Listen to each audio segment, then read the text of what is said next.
손정란 권사입니다. 시편 131편.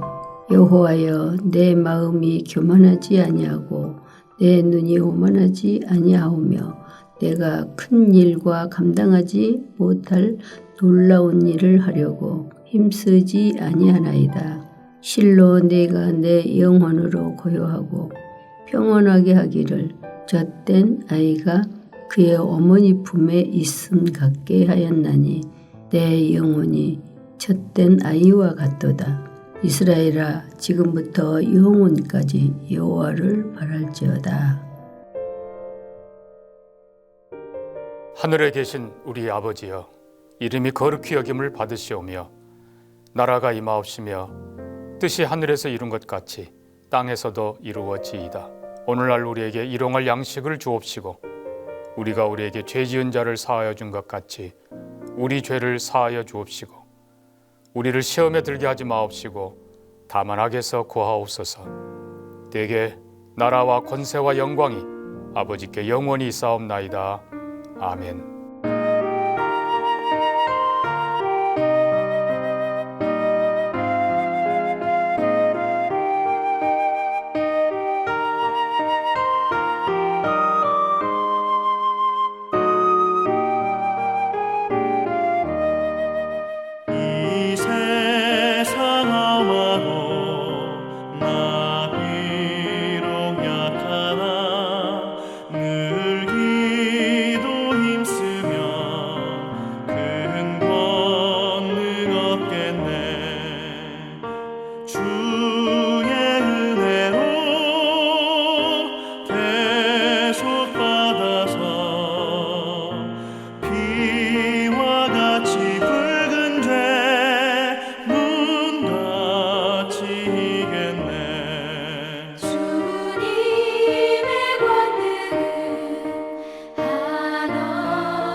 오늘 함께 나눌 하나님 말씀은 이사야 4장 2절에서 6절까지 말씀입니다. 이사야서 4장 2절에서 6절 말씀입니다. 그날에 여호와의 싹이 아름답고 영화로울 것이며 그 땅의 소사는 이스라엘의 피난한 자를 위하여 영화롭고 아름다울 것이며 시온에 남아있는 자, 예루살렘에 머물러 있는 자, 곧 예루살렘 안에 생존한 자 중 기록된 모든 사람은 거룩하다 칭함을 얻으리니 이는 주께서 심판하는 영과 소멸하는 영으로 시온의 딸들의 더러움을 씻기시며 예루살렘의 피를 그 중에서 청결하게 하실 때가 됨이라. 여호와께서 거하시는 온 시온산과 모든 지폐 위에 낮이면 구름과 연기, 밤이면 화염의 빛을 만드시고 그 모든 영광 위에 덮개를 두시며 또 초막에 있어서 낮에는 더위를 피하는 그늘을 지으시며 또 풍우를 피하여 숨는 곳이 되리라. 아멘. 오늘도 하나님의 열심이 우리를 새롭게 하고 우리를 일으키는 그 은혜가 가득하길 소망합니다. 여러분, 본문은 여호와의 날에, 그 날에 여호와의 싹이라고 시작이 됩니다. 잘 아는 것처럼 이 그 날과 여호와의 싹이라는 이 단어 안에는 많은 것이 담겨 있습니다. 그 날이라는 것은 단순한 평범한 날이 아니죠. 이 본문처럼 아름답고 영화로운 날입니다. 남은 자들을 통해서 하나님의 거룩함이 세워지고 또 여호와의 구름과 연기로 또한 여호와의 그 빛으로 하나님의 임재가 있고 동행이 있는 그런 거룩한 영광스러운 날인 거죠. 하나님의 회복과 구원이 충만한 날입니다. 그리고 이 여호와의 싹이라는 표현도 사실 이사야 선지자를 넘어서 많은 선지자들이 많이 말하고 있는 공식적인 표현입니다.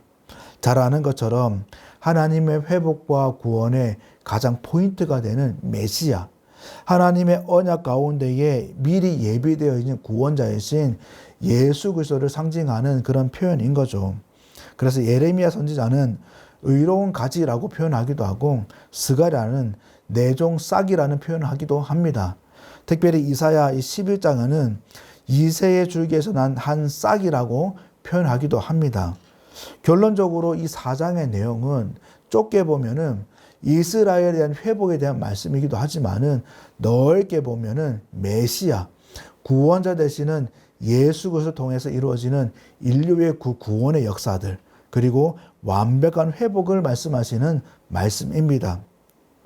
그런데 여기서 핵심은 이 그날 여호와의 싹이라는 메시아를 통해서 이루어지는 이 그날은 그냥 단순히 언젠가 이루어지는 막연한 미래의 그날이 아니라 정확히 일시는 모르겠지만 언제인지는 모르겠지만은 예정되어 있고 계획되었던 날이 나는 거예요.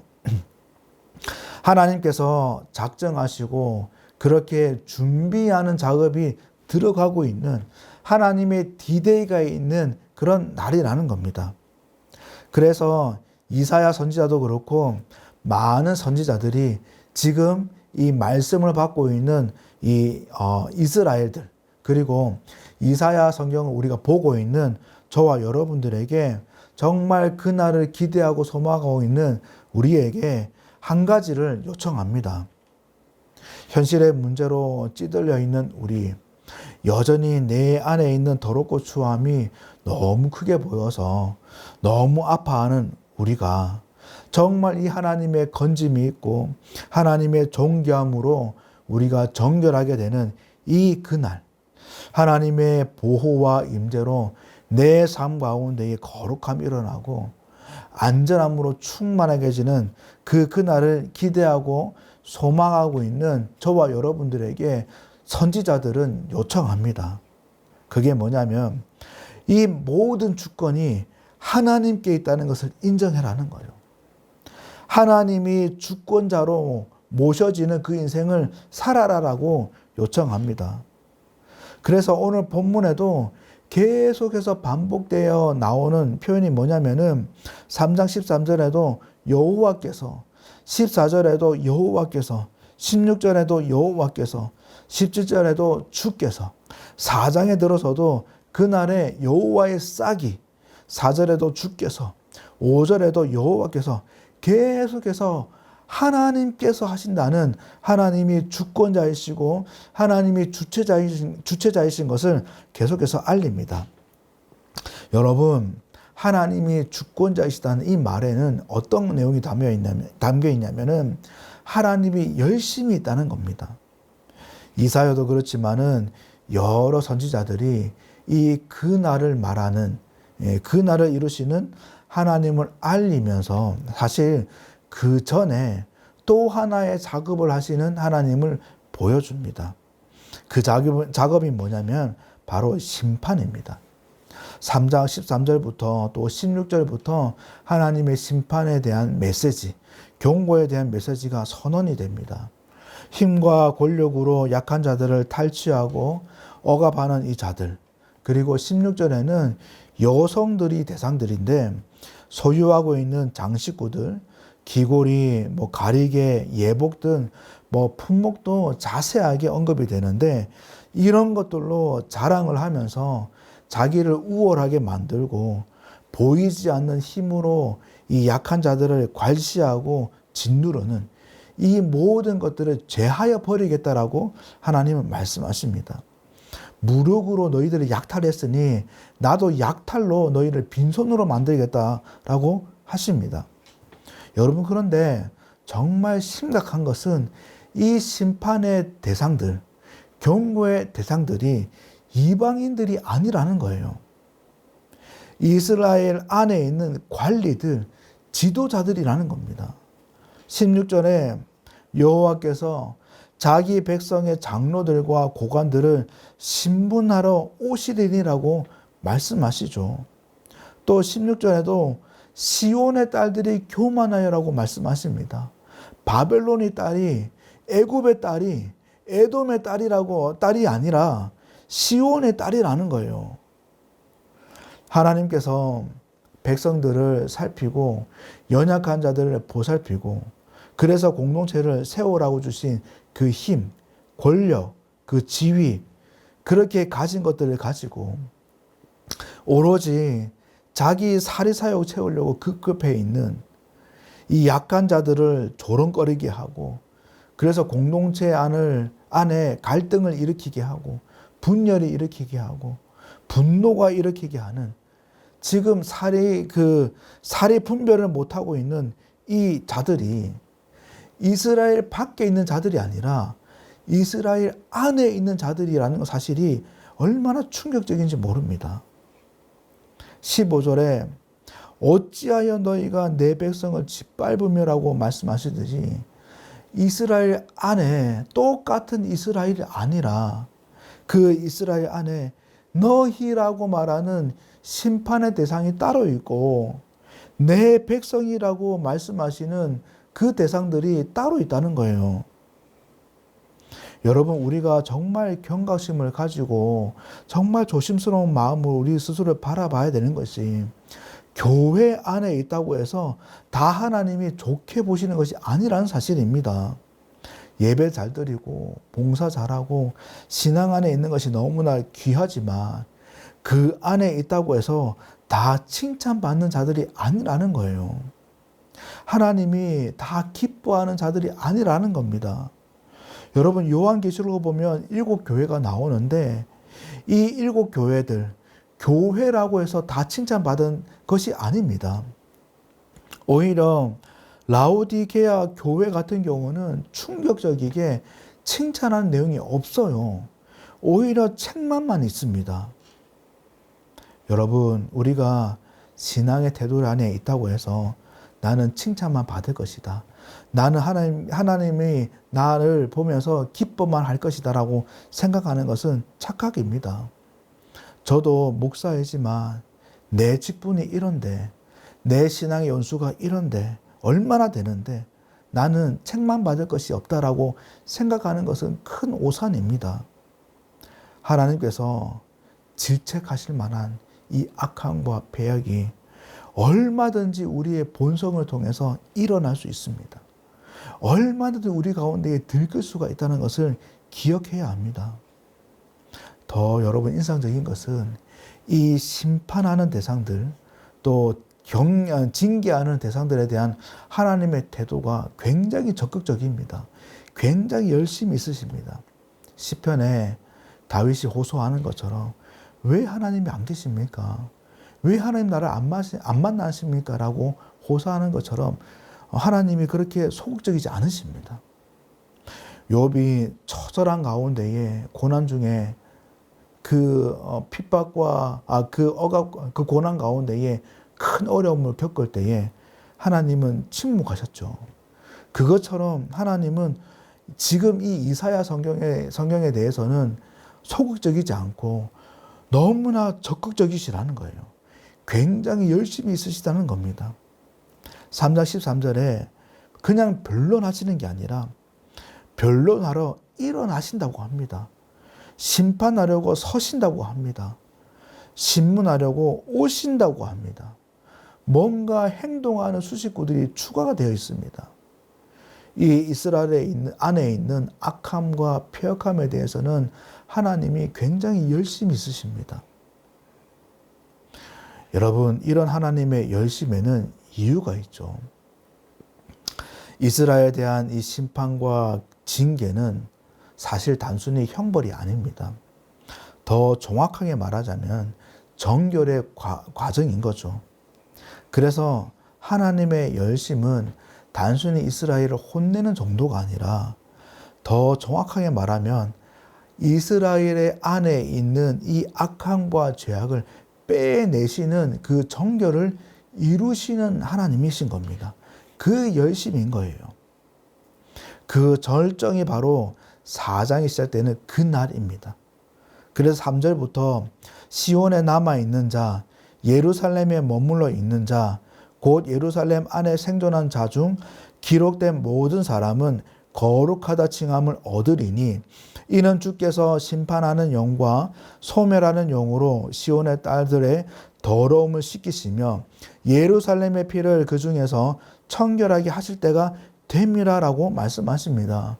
하나님의 정결로 거룩함이 일어나고 심판의 영, 소멸하는 영, 그 성령으로 말미암아 더러움이 씻겨지는 청결이 일어나는 그 날이 곧 찾아온다라고 말씀하시죠. 그래서 뭐가 이루어지냐면 5절부터 여호와께서 거하시는 온 시온산과 모든 지폐 위에 낮이면 구름과 연기, 밤이면 화염의 빛을 만드시고 그 모든 영광 위에 덮개를 두시며 또 초막이 있어서 낮에는 더위를 피하는 그늘을 지으시며 또 풍우를 피하여 숨는 곳이 되리라라고 말씀하십니다. 낮에는 구름, 밤이면 이 화염이 있는 이 광야의 그림으로 우리가 알 수 있듯이 하나님의 동행, 하나님의 임재, 하나님의 보호가 있게 될 것이다라고 말씀하시죠. 여러분, 왜 하나님이 이 이스라엘을 심판하시며 정결하게 하실까요? 솔직히 이스라엘 백성들이 원하는 것 같지도 않는데 하나님이 일방적으로 그 심판의 영과 소멸의 영으로 더러움을 씻기신다, 정결하게 하신다 하시는데 왜 이렇게 하나님이 이 일에 대해서 열심히실까요? 그 날에 대해서 왜 그렇게 적극적이실까요? 다른 게 아닙니다. 하나님은 이 이스라엘과 함께 하고 싶으신 거예요. 하나님이 이 이스라엘 속에 거하고 싶으신 겁니다. 하나님의 그 날개 아래 있는 그 보호, 그 안전을 이스라엘에게 주고 싶으신 거예요. 여러분, 매질을 받는 자녀보다 매질을 하는 부모가 더 아프다는 것을 잘 아시지 않습니까? 말씀은 내가 심판한다, 신문한다, 모조리 재버리겠다, 정이 뚝뚝 떨어질 정도로 그렇게 냉정하게 말씀하시지만은 그러나 그 속에 있는 하나님의 마음은 이스라엘보다 더 아프고 쓰리신 거예요. 자식이 아파 죽어가는 것을 보면서 더 심장이 찢어지고 더 갈기갈기 아파지는, 더 죽어가는 이 부모의 마음이 지금 이스라엘을 보고 있는, 저와 여러분들을 보고 있는 하나님의 마음입니다.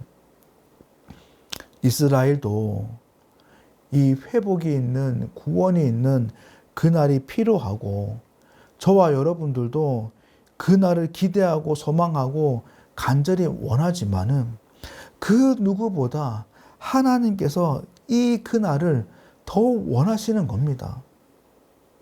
그날의 주권자 되시는 그 하나님께서 더 간절히 원하시는 거예요.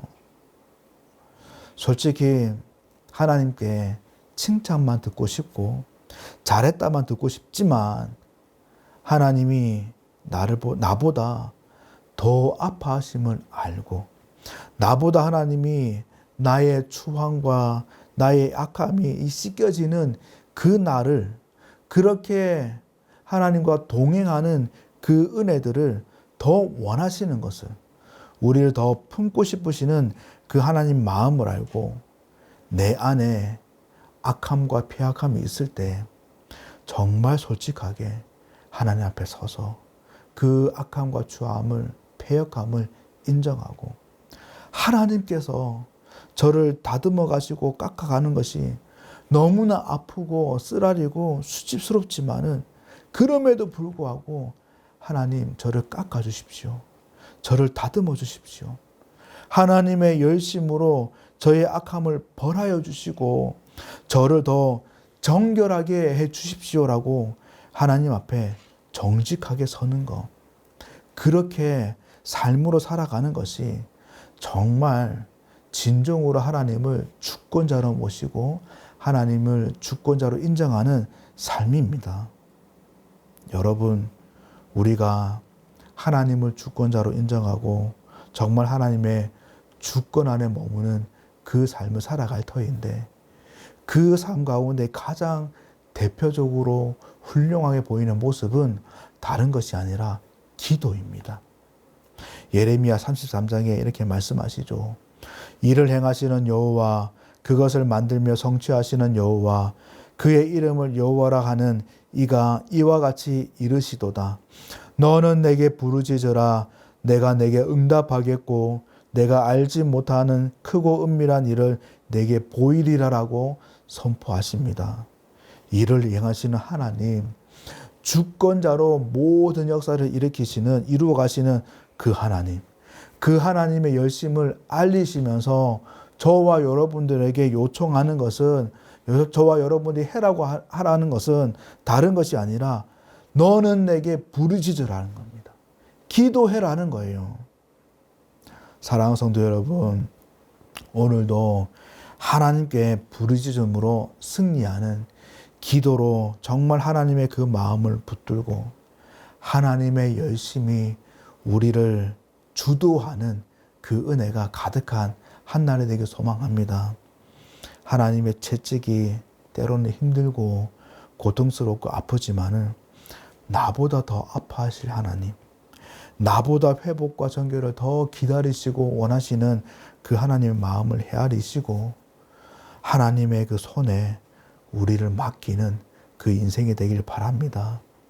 하나님이 이루시는 그 정결, 하나님이 성취하시는 그 회복, 그런 하나님의 동행이 저와 여러분들 가운데에 충만하고 그 동행과 그 임재로 말미암아 다시금 우리가 일어서는 그런 인생이 되길, 그런 은혜가 가득하길 주님의 이름으로 간절히 축복합니다.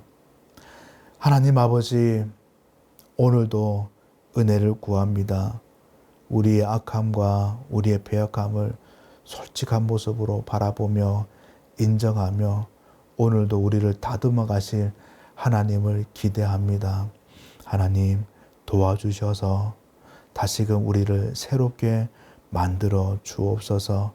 정결과 거룩과 회복을 일으키시는 그 주권자 되시는 그 하나님의 열심이 다시금 우리 가운데 충만하게 일어나게 도와주시고 그 하나님 앞에 하나님이 주권자 되시는 것을 정직하게 인정하는 그 삶이 우리의 인생이 될 수 있도록 은혜 베풀어 주시옵소서.